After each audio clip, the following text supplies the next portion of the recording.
Three, two, one. We are live. Good evening, ladies and gentlemen. Welcome back to Weather Center Live. It is 8 p.m. Eastern Standard Time, August 26th, 2024. And to say that the tropics have gone from 0 to about 25 is what we'll say for now. Did I get you there? We've gone from about 0 to 25 in the last 24-ish or so hours. Maybe about 30, 35, 0 to 35, we'll say, just for shoots and giggles. But ladies and gentlemen, welcome back to the Weather Center. Thank you for taking some time out of your Monday night to join us here to do a little quick tropical update. This week is looking a bit more low-key for me as we get ready to segue into the month of September. Not quite going to rip the Band-Aid off and unearth to you guys exactly what's going to be happening, but lots of ongoings for September, and I will simply leave it at that. We'll probably go forward with the announcement on Wednesday, if not Friday at the very latest. Tonight, we're going to be focusing primarily on the tropics. I don't want to take away from it at all whatsoever. If you've been following the live streams and the tropical updates for the last couple of weeks now, ever since Ernesto's fateful departure from the Atlantic Basin. Oh, do we? Wow, if we do, then that's going to change the whole rhythm of this live stream, if that's the case. Hold the phone, folks. We're getting some information. There it is. All right. Well, never mind.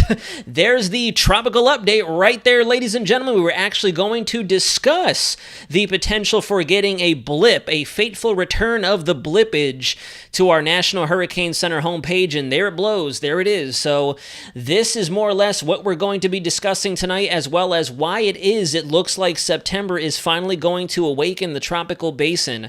We are finally starting to see a bit of a diminishing in our monsoonal trough, the hostile conditions out there off the west coast of Africa, as well as a weakness in our subtropical ridging that has been over the Azores and the eastern half of the Atlantic altogether, allowing for not only the wave breaking we discussed previously, but all the continuous intrusions of dry air wrapping around the apex of the ridge and coming down the east side of it through the western extent of Europe and along the coastline of Africa, impeding the situation with the waves coming off of Africa, as well as the enhanced monsoonal activity causing a ridging of our monsoonal trough. And I actually have the Ocean Prediction Center analysis pulled up so we can talk about that a little bit and see how it kind of goes over the hump in terms of what you'd see on like a roller coaster. The waves are going to go up and then come back down, back into the ITCZ, and this is pretty much what we're going to be seeing from here on out. I will admit, I'll openly say, guys, just for the sake of not getting too excited or getting freaked out or anything like that, this here does confirm our suspicions that we are going to be tracking a potential invest area over the next 3 to 5 days, but, I'm not entirely sold as to whether or not we're going to see the peak of the hurricane season go up, and truthfully, just because of the fact that we've been in such hostile conditions for the last week and a half, it hasn't been too long since the departure of Ernesto, but given how ridiculous our environmental conditions out there have been over the Atlantic, I'm not quite sounding the alarm just yet. I even announced it to my friends and my collaborators behind the scenes that I'm taking the conservative approach this time around. I'm not going to go freaking anybody out or just jumping the gun in terms of we will see extreme levels of development or anything like that. Let's take it system by system and one step at a time. We officially have a yellow blip back on the chart. 0 for 20 ratio here, 0% chance over the next 48 hours, 20% chance over the next 7 days. This will likely go up because we are finally seeing a bit more confident, unanimous agreement across our models. And if you guys have been keeping up with our live streams, I did mention to you when Ernesto departed the AOR, our area of responsibility, that my time frame to make or break the month of August and tell us what it is the beginning of September would look like was going to be between August 25th, and you can fact check me like I always say, you can verify it as well. I've been mentioning August 25th to about the 28th. Between that time frame is when I do believe we're really going to see our confidence going back up, and here it is. So we have our new 0 for 20 area of interest here. This is likely going to become an area of investigation over the next couple of days, possibly as we approach the weekend, depending on how quick this thing decides to get its act together, rip away from our monsoonal trough, ITCZ down there. We'll take a look at the satellite image. The rest of the map is quiet. I didn't have this pulled up, but I figured now is the best time to have it pulled up, especially since you guys announced in the chat that we do have something official on the board again. Here's a look at our goes east full disk shot, and our area of interest is down in through here. So this is not only our ITCZ, but our monsoonal trough as well. The monsoonal trough is starting to dissipate, though. I will admit that, and we are starting to see things become a bit more favorable for the Atlantic MDR. You can still see some dry air coming in across Western Africa, the eastern periphery of the Atlantic, but not nearly as copious as it was previously. If you look, we have lots of moisture where it belongs, down around that 10 to 12 degree latitude line near our equatorial tropical regions, and the full extent of the dry air is back up in through here, and we'll confirm this on the satellite shot. It's fairly open season as this feature comes across, whether it goes up and out like some of our strong, we're talking strong ensembles. If that's the case, we want this thing to eject up and out, and unfortunately the Caribbean once again. Somebody called me out in the comments on my latest live stream and said, Naz, you've been wrong this entire season. I said, how? I've been mentioning first and foremost, the Lesser Antilles are on the front lines this hurricane season. We're now getting to our F-letter storm, and unfortunately it looks like that's going to be the case once again. We have another system that, regardless of if it makes a run for mainland United States, the Lesser Antilles, particularly the Leeward Islands, the Virgin Islands, Puerto Rico, and the Dominican Republic are going to need to watch this. Where we stand right now, we have an incredible swath of ensemble agreement in terms of development, but then we have a wide margin of disagreement in terms of where this thing could go. Some are ejecting it up and out as a potential major hurricane. Others are keeping it a little slower. The 12Z GFS did a phenomenal job of showing us the, I guess you could say, the other end of the spectrum, latent development of a system staying weak as it progressed through the Caribbean and then possibly becoming an issue for the Gulf of Mexico. The 18Z GFS kind of gave us what we would call a weenie run and showed us what it would look like if it were to manifest itself into a powerful system and then hopefully gain some latitude and get up out of here before it moves into the Bahamas, Haiti, Jamaica, etc. We'll talk all about that here in a moment. Let's take a look at the water vapor. So as you can see, if there's a couple things I want us to point out here. First and foremost, we still have our dry air. That is going to be a given. The dry air is probably not going to go anywhere, and truthfully, it's going to stay entrained underneath the center of anticyclonic circulation, being our subtropical ridge out there over the Atlantic. But where it matters most, we have become very convectively active through the ITCZ, and if there's one thing I want you guys to look closely at is the fact that we're no longer seeing that easterly shear ripping across the MDR over the Cabo Verdes into the MDR. If you guys recall previous live streams, I had noted to you guys, and I showed you on the shear potential chart or the overall forecasted shear chart on Tropical Tidbits that we had a very strong easterly jet just flinging out of West Africa. Now you can see we have kind of gone back to a slow bubble, a slow simmer. We're seeing our tropical waves coming off of Africa, and things are just kind of simmering out there over the ITCZ. We're starting to see a little bit of dissipation in our African easterly wave, which also means we won't see as much vertical wind shear and easterly shear produced because of the rapid vertical velocities over Africa, kicking all of our convection across the continent of Africa. So we're slowly but surely refining the pattern, which is why a number of different reputable sources out there alongside myself have encouraged and emphasized to you guys, don't cancel the season just yet. We're not done yet. And again, I'm going to go back to what I said at the start of this live stream. I'm not making a prediction that now all of a sudden we're going to go from F to Z within the span of September. That's not what I'm saying. But again, we're not done with the season yet. We can talk named storms and ACE at the end of the day, but right now, unfortunately, with where we stand, it looks like we're going to go 6 for 6 in terms of impactful named storms this hurricane season. So all of our activity out there over the main development region of the Atlantic Basin is finally becoming a bit more cooperative, and our models are catching up very quickly, which reminds me, I need to pull up our velocity potential anomaly chart for you guys. Let me do that right now. Forgive me, I'm going to derail the live stream a little bit. I want to pull that up now before I forget, because I also want to highlight to you guys a couple things that a few of us have been talking about behind the scenes. I'm going to let that load, and that's it. Just going to leave it at that. So our area of interest is right in through here. It's going to be breaking away from the tropical front, the ITF, ITCZ, whatever you want to call it, and as it does so, it's going to gain a little bit of latitude before kicking off towards the west in our trade winds. And if you look, we're back down to that low latitude position. If you look, here are our Lesser Antilles. So where we see a lot of our robust moisture and convection is definitely definitely down to the south of that. So we are definitely poised to produce a tropical wave or two that could move towards the Lesser Antilles, unfortunately, like they have pretty much sequentially throughout this hurricane season. Anything that's come off Africa and moved off towards the west will become an eventual threat to the Leeward and Windward Islands. And Puerto Rico, U.S. British Virgin Islands are going to be keeping a close eye on you as well. Still investigating whether or not we're going to see a bit of a makeshift gyre form up. It looks like our models were in agreement for that last couple of days through the weekend, and now because of what could possibly be brewing in the Atlantic, the actual main development region of the Atlantic, this could possibly derail our upper level pattern that would produce a gyre, but that's neither here nor there. We shall see. So here's a look at our Ocean Prediction Center analysis, and we're mainly just going to be looking at this part of the chart. Pay no mind to everything else. Everything else is pretty much as cut and dried as you can imagine. We have an unstable wave up there off the northeast coastline of the U.S., just to the south of Atlantic Canada, starting to dissipate the fronts associated with that. And as we've been talking about for a while now, we're going back slowly but surely to that zonal pattern. With the frontalysis, or the dissipation of our front near Bermuda, that's going to allow that pancake-style ridge and that very zonal flow, west to east flow in our jet, to become more prevailing, which is why early on in these tropical waves progression, they are going to be able to move off towards the west. It's once again that very familiar 60, 70 west longitude where things get a little dicey. Is this thing going to get strong enough to produce more latitudinal gain, more growth, and more impact on our Coriolis effect, or is it going to continue off towards the west and become an issue for more of us in the Caribbean, Central America, and eventually the Gulf of Mexico? We shall see.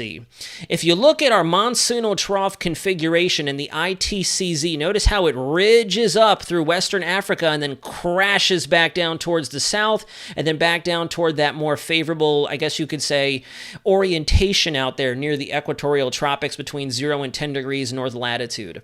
This is what we're trying to get rid of.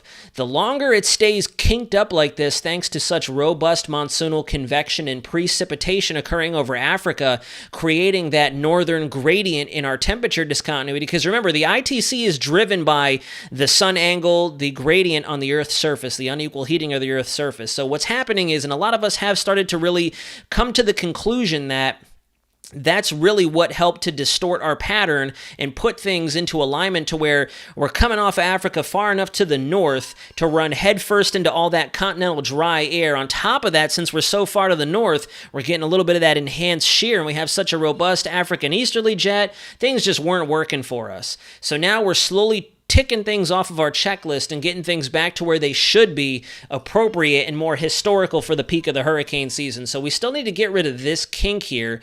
This is why I don't believe that right out of the gate for the first half of September, we're suddenly going to see things take off.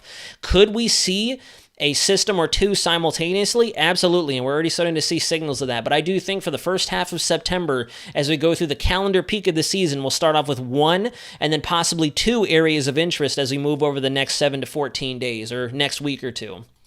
Here's a look at our tropical cyclone probabilities brought to us by this afternoon's European ensemble, blend of ensembles. You can see we have fairly decent agreement right here. We're already above 60% for tropical depression formation out there in the eastern, or the western MDR, progressing towards the Lesser Antilles, taking that general west-northwest track with another system just upstream of that, and a little bit of a weak signal still out there in the Gulf of Mexico. Like I said, we do have some frontal support, a little bit of a potential for some sloppy system activity out there in the Gulf, whether it be a stable wave or a bona fide tropical cyclone forming on the tail end of that frontal energy remains to be seen. It's a very convoluted setup right now, especially for this time of year. We're typically not looking at anything homegrown, but anything is possible. This hurricane season has been bizarre, to say the least, so anything is out on the table, to tell you the truth.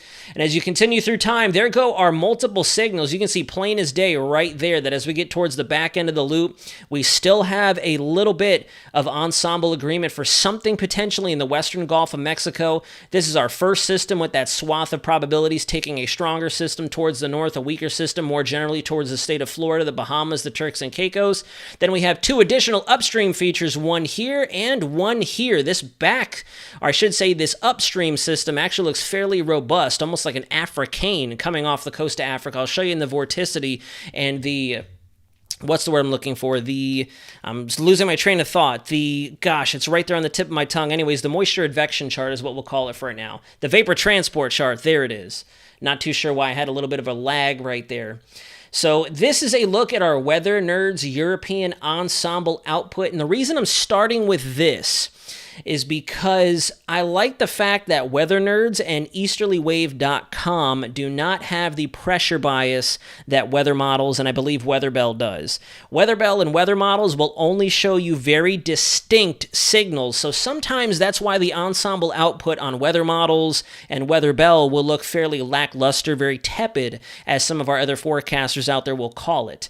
With Weather Nerds and Easterly Wave, it shows you every single area of potential low pressure, and I like that about this website because it shows you just how much general agreement we could have some weak spinach or something fully organized out there in the tropical basin. And if you look, we have this very erroneous signal right up along the Gulf coastline associated with what could maybe try to manifest itself into a very broad, very weak, very disorganized area of cyclonic curvature, i.e. that Central American gyre. Not calling it a bona fide gyre just yet, but there are indications of lowering pressures across Central America and the western, gosh, I always dork that up, the eastern side of Mexico, the Yucatan Peninsula, that may try to create a little bit more of those vertical velocities for the tail end of vorticity along that stationary boundary that's still out there to try to develop a little bit of spin. And I've been talking with my buddy Mike offline about this and a few others.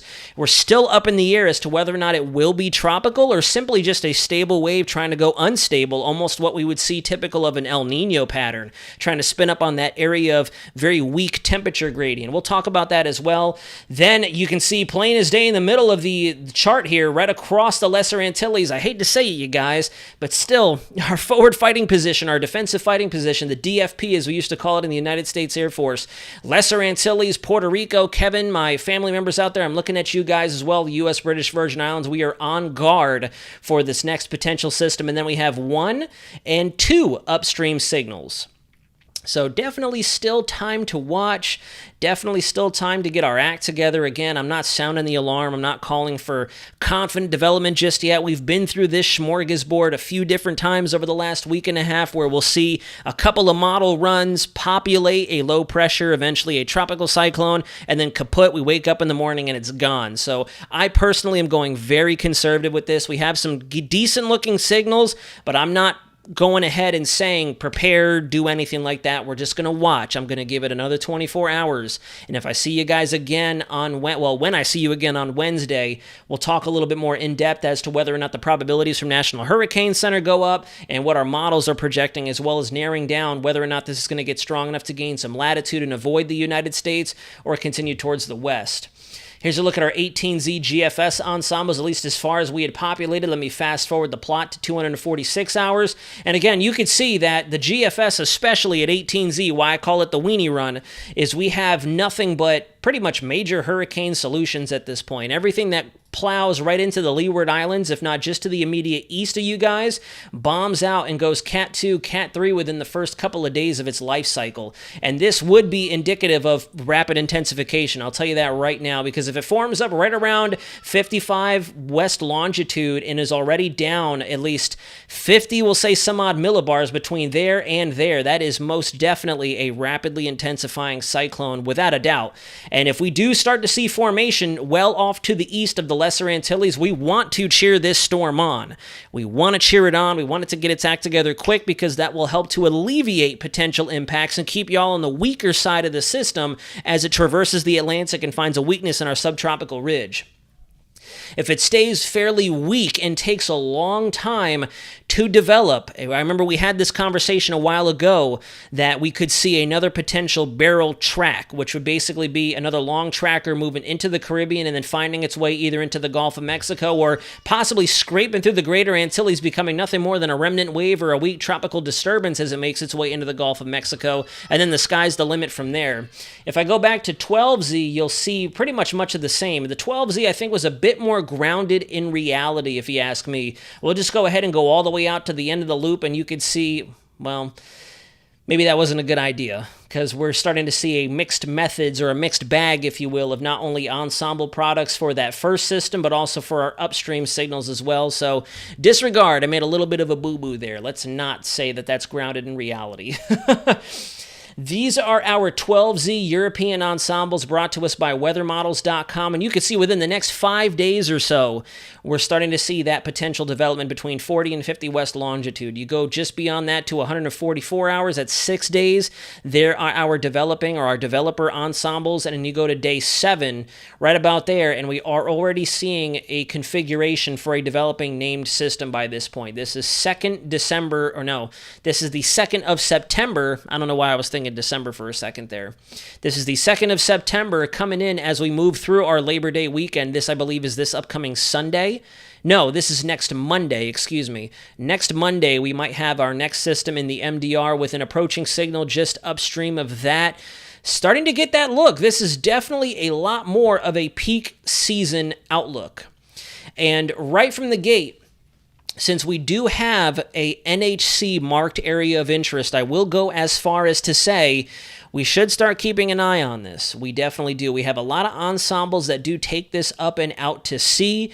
Unfortunately, after doing a little bit of damage to our Lesser Antilles, possibly the U.S. British Virgin Islands, could go as far west as Dominican Republic, we're almost guaranteed to see some sort of influence with it. But then if you look out there towards the United States, we do have a lot of ensembles. We have our strongest members well off to our east, but we do have a number of ensembles coming up towards the Carolinas, Virginia, the eastern seaboard, and we actually do have quite a number of them over the state of Florida and the Bahamas. We have 1, 2, 3, 4, 5, 6, 7, 8 ensembles out of 51. So not a lot. We're looking at maybe 1/5 minus the weaker ones that we obviously can't see here. We have about 1/5 of our ensemble members pretty much blanketing the eastern seaboard. So large area of discontinuity. We have no idea, truthfully, where it's going beyond the Lesser Antilles. That always seems to come more into play once we get about 2 to 4 days out. Sometimes our models are a little bit more dialed in and we can get to that 96-hour threshold to where steering over North America and the westernmost Atlantic is pretty much nailed down. Sometimes it does take as long as the last day or two. So we got to give it a little more time. I'm really curious to see when we get an invest on this thing, if it does finally break away from the ITCZ and become a little bit more organized and develop a low-level circulation as it traverses the MDR towards our Lesser Antilles. Then we have our 2 upstream signals here popping off a lot of ensemble agreement as well. So time will tell. Time will tell if we're actually going to get going. This definitely looks like a very generous solution, or a generous I should say signal, not solution, excuse me. This is a number of different ensemble solutions, but you get the big picture here. These are going to be our 12Z GEFS ensembles brought to us by weathermodels.com, and you can see that we do have a fairly wide swath of disagreement in terms of the track this thing can take. We're definitely not at the point to where we have an organized disturbance to track. We are still struggling. Well, maybe not struggling, but we're still trying to nail down when it is we will have an organized trackable system. This is a trackable signal, but notice the enormous margin of error here. We have a couple of major hurricane ensembles making it all the way to the Gulf of Mexico, and then we have some ensemble members that immediately shoot it back up and out into the central and north Atlantic. I can honestly say that we are probably not going to see a lot of these ensembles here make way. We will definitely see something a little bit more realistically speaking in through here. If you wanted me to give my best guess this far out in time, somewhere in through here is going to be our most likely outcome. Because we have such a dominant subtropical high, our North Atlantic oscillation, the NAO, is still fairly strong. Not as strong. It's allowing for this area to kind of retreat and recede just a little bit. But at the same time, with our negative PNA expected over North America and a fairly decent NAO, I can definitely project that the Lesser Antilles are going to see something from this. Bermuda is once again going to be on the game board, and then the eastern half of the United States from the northeast all the way to the southeast are going to have to keep an eye on this. I truthfully don't foresee this getting into the Gulf. If it does, it would probably take a long time to develop. We'll have that working for us for our Caribbean friends. Time will tell, but I definitely cannot see this thing immediately shooting up and out into the Atlantic, and I do not see this thing going major hurricane and going all the way through like Beryl. We just don't have those type of ingredients. The steering pattern is vastly different from Beryl, vastly different from Ernesto. It's going to be a little trickier, especially because of that stationary boundary. Right here, as a matter of fact, I'll leave the loop paused, And you can see we have a very interesting setup. We have an anticyclonic ridge there, anticyclonic ridge here with dominant or prevailing easterly flow across much of the Atlantic. And then we have a ridge up parked over the Great Lakes in the northeast with a weakness brought on by that weird area of pseudo El Nino low pressure down there where the subtropical jet stream would technically be if this still were an El Nino pattern.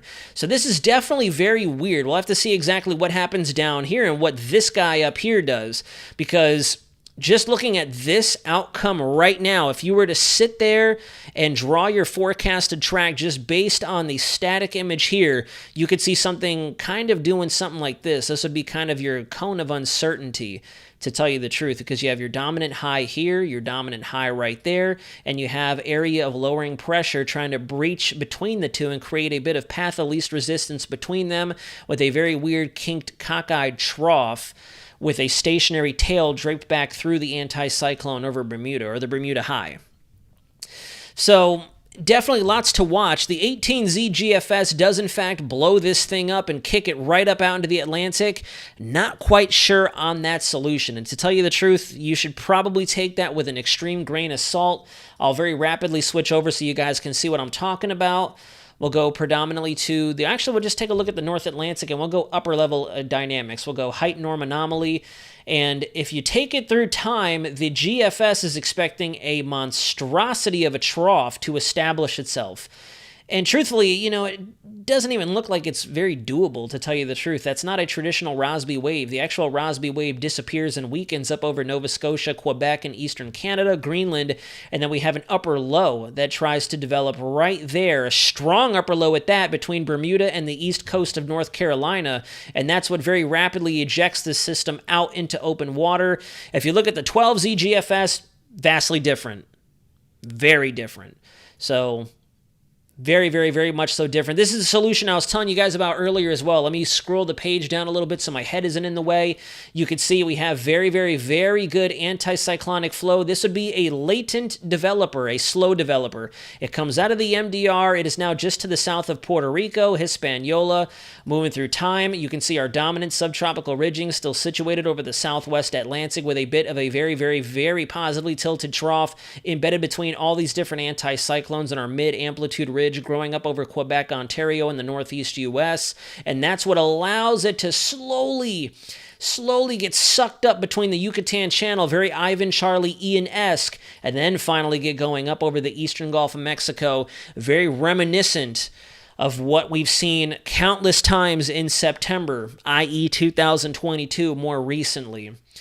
So very tricky setup, very tricky setup. This is the extreme tail end of the run, and if you look, night and day difference. Night and day difference. So we're going to be seeing changes. We don't want to start looking at the potential for a United States landfall just yet. I'm going to be primarily focused on our Lesser Antilles out there and our Caribbean nations and the eastern side of the Eastern Caribbean, because they're going to receive it first, okay? Here's a look at our integrated vapor transport. I don't know why this naming or the naming convention of this model left me, but I love to show you this because it is all layers of the atmosphere. It's like kind of your composite reflectivity or your composite radar for the atmosphere from a model perspective. If you guys are unfamiliar with that, base reflectivity, as the name implies, base, it's one level, one slice of the puzzle, or one slice of the pie. Whereas composite is every slice of the pie. It's the whole pie, every single step of it from bottom to top. And I like looking at this integrated vapor transport a little bit more than our precipitable water, especially for tropical features, because it does a fantastic job of showing us that composite view of the atmosphere. Our streamlines are going to show us the steering flow, and then the different shades of color here are going to show us just how deep the moisture is at several levels of the environment. So you can definitely tell where your dry air is versus your moist air, your tropical air. And if you look right from the jump start, this is 72 hours from now. This is as we're waking up in the morning on Thursday. This is an impactful setup across the Atlantic. This is what we're going to be starting out with, which is why I'm confident enough to say the Lesser Antilles, you are not off the hook yet. I hate to say it, I wish I could change the slogan I've been mentioning before the hurricane season. Through this hurricane season, we're now officially about to wander into the back half, the second half. We're almost done with the first half. Second half will be as soon as we turn the calendars to September 1st and we get towards that climatological peak. Unfortunately, our Lesser Antilles, from South America's border, Trinidad and Tobago, all the way up to Anguilla, the U.S. British Virgin Islands are included in this, and Puerto Rico are still our forward-fighting position for these tropical entities. I don't really see any indication that this thing will skyrocket up towards the north and start gaining latitude immediately out there in the MDR. It's just not looking very possible. It's not looking very possible, and I wish we could change that. I wish I had better news for you, because I know with Ernesto, and then prior to that, we had a little bit of an influence from Debbie, even though it was a bit on the drier side, moving through the Antilles, and then eventually the Turks and Caicos and whatnot. And then we also had Beryl. We can't forget our Windward Island friends. I'm sure you guys have been trying to expedite recovery as fast as you can since we've had this hiatus, and because a lot of our other features, one by one, have been a lot more latitudinal in terms of where you guys are from about Martinique south. But, you know, again, if you look at this flow here, deep layer steering would suggest we're just going to have screaming easterlies across the basin, from the coast of Africa all the way through to the Gulf of Mexico. Luckily, this is not going to be the setup as we start to see development. I'll take you a little further through time. We'll go to the 4-day mark, and as you can see, we're already starting to see a bit of a toppling effect. We have a strong trough right in through here. You can see the moist air, warm air advection along the leading edge of our surface front. Again, this is why I love this chart. You can look at all layers of the atmosphere and kind of just do your own little analysis without looking at anything else. You can see an cyclone high pressure there, anticyclone here, and then our Bermuda high, that pancake ridge, as I like to call it, right there, getting ready to get flipped with our spatula, if you will. And then you look down there over the MDR, and we are back in business for all intents and purposes. We are back down to our more optimal range. You can see tropical wave number 1, which is what we're likely going to see develop. Tropical wave number 2 coming off fairly organized and fairly distinct off the west coast of Africa, and we're not done yet. So luckily, as we go forward in time, we'll go all the way out to our day 5 point. And you can see how our pattern has become a bit more distorted now. We have an area of low pressure up here. This is a unstable / mature wave. This is not a tropical cyclone. And then we have our jet stream and our next approaching frontal boundary making its way off the east coast of not only Canada, but the United States. That's going to create a nice area of low pressure along our eastern seaboard. But throughout the MDR, we still have those prevailing easterlies, the easterly trade winds moving across the basin into the Caribbean. But as you can see, we are no longer favoring a system going all the way into the Gulf like Hurricane Beryl did. We're not there anymore. And if you go just a little bit further in time, just beyond the 200-hour mark, now we have a fairly distinct signal that not only are we going to start seeing a bona fide wave train, or at least we should start seeing a wave train, we can start to make a determination at this point where this thing is going to go, and why I want to emphasize to you guys that the eastern seaboard needs to start monitoring just to be on the safe side. Just to be on the safe side. And then we have 1 area, 2 areas, and 3 areas. This is why I call this a bit of an Africane. Look at this thing, a very strong and potent tropical wave. You can almost characterize that as a tropical low pressure getting ready to splash down to the immediate east of our Cabo Verde Islands. But then we have this deep trough, deep frontal boundary over the eastern seaboard with an anticyclone entrenched along the southern, apex of that. Then you go to the very tail end of the run, and things get a little wonky because we start to see that strong area of low pressure down there, that pseudo-subtropical low pressure that we would typically see, that we saw a lot of last year in El Nino forming up over the southeast, the Gulf coastline. But then we still have subtropical high pressure or high pressure ridging directly over top Bermuda. So if I were to draw a forecast just based on this chart, obviously, this is going to change. We have a lot of time to monitor. We're just watching now. We're just speculating. But this, once again, would be my projected cone, my cone of uncertainty right in through there, putting Florida, Georgia, the Carolinas, and Virginia in harm's way, potentially, if this were to be our most likely outcome. Doable, but not most likely right now. So we just got to keep an eye on it. And then if that doesn't get us, we still have upstream features that we need to pay attention to just to be on the safe side. This was very interesting as well. If you look at the control member of the European ensemble, this is obviously the most likely outcome when you take a conglomeration, you add all 51 members of the European ensembles together. This is what the entirety of the ensemble suite would suggest is going to occur. There goes cyclogenesis moving through the Caribbean, moving in, deepening, becoming a named system, moving through, if not over top, Hispaniola, the Turks and Caicos, the eastern extent of Cuba, and then making a landfall along the east coast of Florida as our next couple of systems start to get going in the MDR. So definitely worth watching.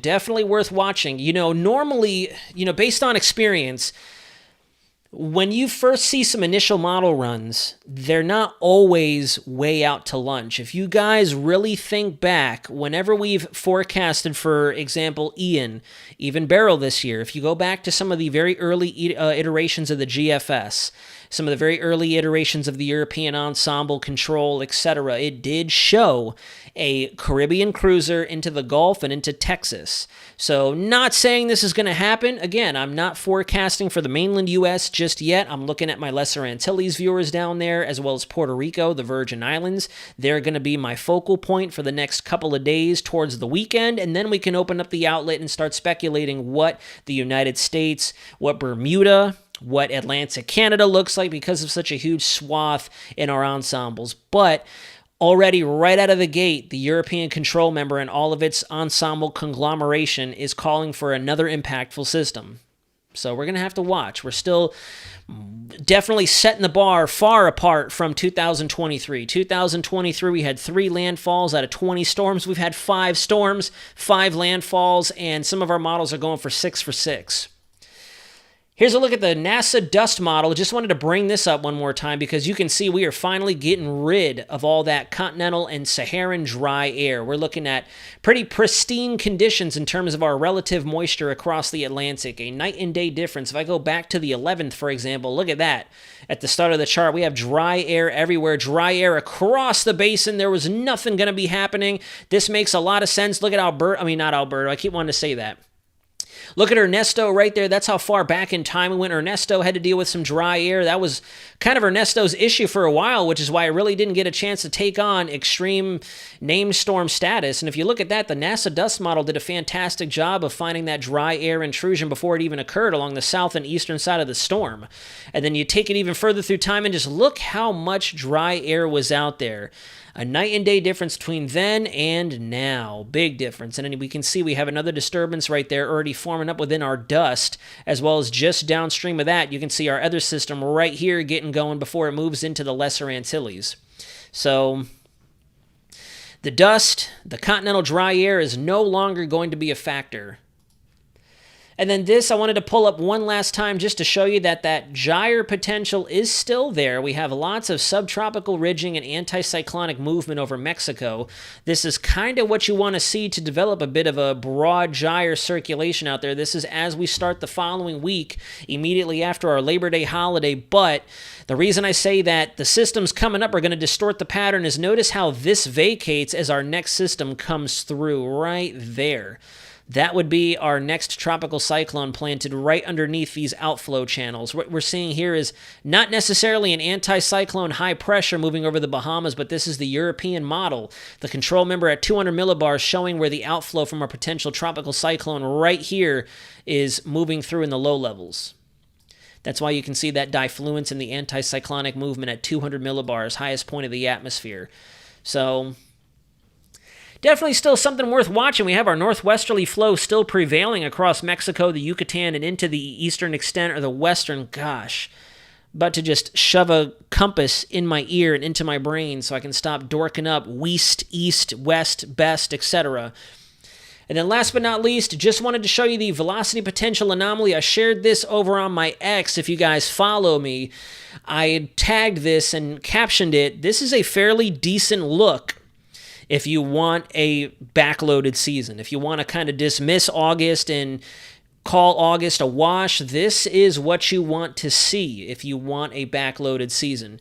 And I like this because it's a very clear indicator of where our convectively coupled Kelvin waves, those giant waves I told you about that'll come across the globe near the equatorial regions, and they'll stir the pot, add our moisture, add our lift, kind of get rid of the dry air, get rid of the subsidence. It's just like a giant atmospheric tidal wave that surges through and usually helps to instigate some of our tropical development. I love this iteration that came out earlier this morning because you can see Kelvin wave, little weak Kelvin wave, and then another weak Kelvin wave. Like, you can see them propagating through the pattern,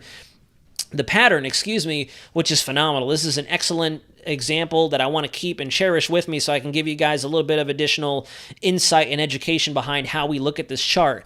And then on top of that, you can see that towards the very end of August, if you kind of go back in time a little bit, imagine that this is like the 20th of August, this is the 15th of August, you can see a strong monsoonal wave, African standing wave between Africa and the Indian Ocean monsoon, responsible for our easterly shear, responsible for all that thunderstorm, all that increased moisture, that weird kinking in our ITCZ, the monsoonal trough taking over much of the MDR of the Atlantic. We're starting to see it calm down. We're starting to see those vertical velocities that resulted in our shear, and almost too good of a good thing becomes a bad, or too much of a good thing becomes a bad thing. We're seeing that waning down, and we're starting to see that MJO propagation to put us back into that more favorable setup for actual Atlantic activity. So, like some of our favorite YouTube thumbnails out there in the giant capital letters, this might be the turning point of the hurricane season, to where we can finally put out all of our favorite thumbnails. Here we go with the giant arrow. And again, I'm taking the conservative approach, just once again looking at everything that we have on the table for you guys, and we've seen the uptick in the signal. That's for certain. Our models are getting a bit more confident that our next named storm or two are coming. And that's all we got, guys. That's it for now. Like I said, I'm not going to deep dive and start speculating and forecasting and all that. I will say we've made a lot of progress with the fact that we have this on the board. We have our next blip on the game board. I know my chats that I'm a part of are probably popping off the chain. I'm going to come back to over 100 notifications. But, yeah, let's see. Do I have any questions in the chat? Rayhan J, I'm peeling eggs right now. It's so random. Legs vocal, will a big hurricane hit Central Florida? We don't know yet. We don't know. There are some ensembles that do take a system into Central Florida, but we're way too far out. We'll definitely have to continue to keep an eye on it. I would definitely encourage everybody just kind of keep an eye open on what the setup looks like going forward. Is Texas clear for the rest of the season? No, we do not know. Stay away, RT. We cannot say yes or no. Definitely cannot say that, especially since we might have a sneaky low-pressure system forming up in the Bay of Campeche or the Western Caribbean. We still haven't ruled that out entirely. I believe this month is Florida's month. We shall see. We'll definitely see. I hope you don't get a landfall in Northeast, but other than that, I think that's great. Matty Bucky's, yeah, that is true. Does Houston need to prepare? No, needs improvement. No one's preparing yet. Like I said at the very beginning of this live stream, we're not in prep mode, we're just in watch mode. And now I would definitely encourage we keep an eye open on the tropics, because National Hurricane Center is seeing exactly what we're seeing. And again, I'm humbly thankful that we saw this coming at least a week or two out. We had mentioned August 25th to the 28th is when I think we'll have a confidence signal on the board, and there she blows. Yes, Scrooge McDuck, the AI Euro is very weird. It's very bizarre because, truthfully, it had the best run-to-run consistency. I want to say we had almost 20-plus run-to-run model runs of the Euro developing this same wave, and as soon as it suddenly lost confidence, all of our other models gained confidence. I don't get it. I don't get it. Would you be able to go through the Euro and GFS models, please? Models showing 965 possible in the Caribbean in about 8 to 10 days. OTC, remember, like I had classified it earlier, that was a weenie run of the 18Z. Do not be too concerned with this just yet. We still have a lot of time to watch this, and I really do not see this being the most likely outcome just yet, to where this thing bombs out and explodes right over top of Puerto Rico. Hopefully not. We'll have to continue to keep an eye on it, and then we have this weird conglomeration of pseudo-subtropical, pseudo-El Nino stuff forming up in the Gulf of Mexico there. Like I said, this could be more of a stable wave that comes down with our frontal system. This looks like a stable wave with that area of precip coming down through Texas and Oklahoma, forming along that area of temperature discontinuity. You can see the thickness lines right there. There's your gradient, albeit very weak. You get a little bit of that northerly flow and a little bit of that southerly flow, and there's your low pressure. That's what's called a stable wave, one of the first phases of the low pressure cyclone lifespan or life cycle, developing right there like a baroclinic leaf. But that's still very weird because this is not an El Nino, and I don't think we have a jet down there. I mean, we kind of do, but, it's negligible. That's definitely a jet. Never mind. Wow, why is it troughing so far to the south down there? That definitely is almost subtropical in nature, too. That's very bizarre. Very interesting. That's something you would see more so in an El Nino pattern. Look at how that anticyclone just caves in and whoosh. You get that nice, rush of jet level winds, not only from the polar front jet, but from the subtropical jet as that trough digs south. That's probably why our 18Z GFS scoops this thing up very quick, because that is a powerful trough that pushes right there down, just bullies its way right into the Gulf of Mexico and just nudges our system up and out. Time Traveler Karen, you're very welcome. I have friends in the Dominican Republic. They should not be concerned, Zachary. They should be watching. No one should be concerned just yet. If anybody is concerned, I would say the Leeward Islands should be concerned. And I even use the term concerned loosely because we don't want to be concerned. We just want to be paying attention and be ready. That's it. We all just need to keep our eyes open. Jane Wright, thank you very much for tuning in from Bermuda. It's good to see you. I think we are safe in St. Lucia. Nancy, hopefully, St. Lucia. Hopefully that is the case. We shall see. If those of us in the Tampa Bay area have to evacuate, it'll be a nightmare. I entirely agree. That's for sure. Worried about my cruise too. DR/PR on September 2nd through the 7th. Juan Torres, you're definitely going to have to keep a close eye on this system. Definitely. If we look over at the 12Z GFS and we come back in time a little bit, we'll go over to the vorticity so we can track it a little bit clearer. There's our system coming onto the chart. There is the weekend. Here's Friday, Saturday, Sunday, and then into the following week. There's our wave right here. So again, a very latent developer from 12Z. You can see it finally starts getting its act together as it moves beyond Jamaica through the Cayman Islands and becomes a relevant threat as it gets into the Gulf of Mexico and pulls up towards Florida as our next system comes in upstream of that. A very, very, very vast difference in model runs between 12Z and then 18Z. 18Z, like I said, was more of a solution as to if this thing got going faster, it's going to go up and out. And then we have that massive thing that forms up in the Gulf of Mexico. We'll have to keep a close eye on this as well, see what happens. But, yeah. David Mazzell, excellent question. We are still in a neutral pattern. As a matter of fact, I believe Climate Prediction Center confirmed that for the month of September, they will keep us in an ENSO neutral. We are still going to stay in a cool neutral pattern for the time being. Like I've been mentioning, I believe since June, sometime mid-June, I believe it was, when Alberta was coming together, we had mentioned that our La Nina forecast had busted. We definitely missed the mark in forecasting our La Nina. We thought that would be present by now, but we are still in a neutral pattern. Should Jamaica watch? I would say so. Jamaica, you need to be paying attention to this. If this thing gets into the Caribbean, then as I've always emphasized to you guys before, all bets are off. Anytime we get a tropical cyclone or a tropical disturbance even just alone in the Caribbean, everybody needs to be paying attention. Now, is tomorrow morning's show or not? If so, I'm calling for an 040 to 060. You never know, OTC. You never know if the ratio will go up that quick. If we see more confidence developing on our 0Z model runs into 6Z, I don't see why they won't bump us to an 0 to 30, 0 to 40. We shall see. Probably not tomorrow morning, though. I have Navy obligations. I got to be up around 4:30 to go hit the gym and then suit up and head over to the Navy Reserve Center here in Orlando. So we'll be probably doing another live stream on Wednesday.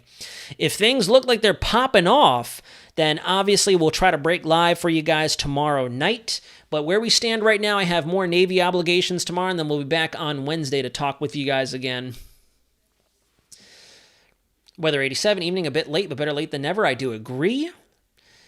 April Claremont, do you know what time you'll be streaming on Wednesday? So it'll likely be the same time, same place here on the Weather Center, 8 p.m. Eastern Standard Time.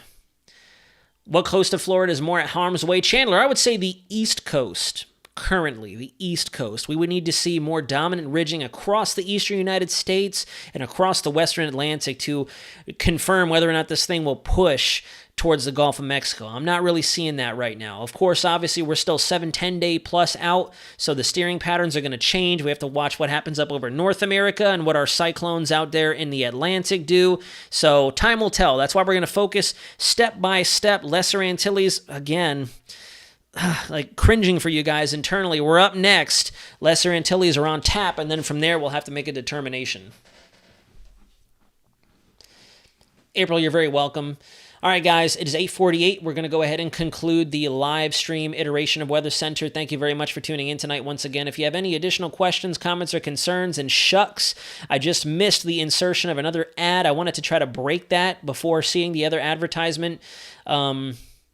Oh, there we go. Okay, I guess that wasn't a new advertisement. So I have 50 seconds before the ad hits. Please go ahead and drop me a comment in the comment section down below if you have any questions, comments, or concerns. If you want to drop me a comment, feel free to do so. I'm happy to get back to you at my earliest convenience. It'll probably be sometime later in the morning tomorrow once I am situated at the Reserve Center and all settled in from the morning. But I will definitely make it a point to get back to you guys. Thank you very much for watching. If you're new to the channel, please consider clicking that subscribe button so you don't miss a future update and turning your notifications on, because we're definitely going to be rolling out content as we go through the month of September and we get past the calendar indicated peak of the hurricane season.